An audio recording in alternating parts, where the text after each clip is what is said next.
કલાક મિત્રો. હું હેલી, પરિલાવી વિકાસની હેલી. અને આજે હું આવી ગઈ છું પ્રભાસ પાટણ તરીકે ઓળખાતા પ્રથમ જ્યોતિર્લિંગ સોમનાથના સાનિધ્યમાં.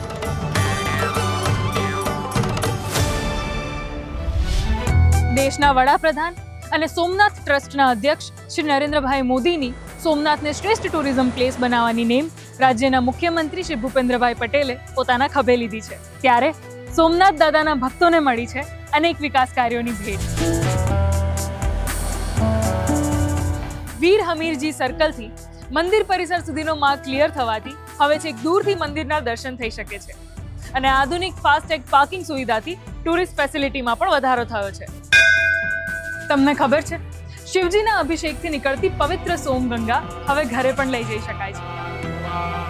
સોમનાથ મહાદેવના વસ્ત્રો અને ધ્વજા ટ્રસ્ટની વેબસાઇટ પરથી ભક્તોને ઘર બેઠા ઓનલાઈન મળી જાય છે.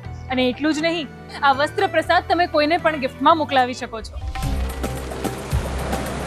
સનાતન સંસ્કૃતિની આધારશિલા સમાન માં સરસ્વતી, હિરણ અને કપિલા નદીના ત્રિવેણી સંગમ ઘાટનું પણ વિશેષ મહત્વ છે. અને સોમનાથના ઇતિહાસને ઉજાગર કરતો આ લાઇટ એન્ડ સાઉન્ડ શો તો મિસ ના જ કરતા. પ્રભાસ પાટણને હરિહર ધામ પણ કહેવામાં આવે છે. ખબર છે કેમ? કેમ કે અહીં હરિ એટલે કે શ્રી કૃષ્ણનું સ્વધામ ગમન સ્થાન પણ છે અને હર હર મહાદેવનો નાદ પણ છે. આ સોમનાથ છે.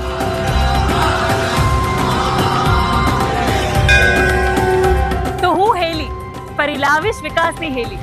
જય સોમનાથ, જય જય ગરવી ગુજરાત.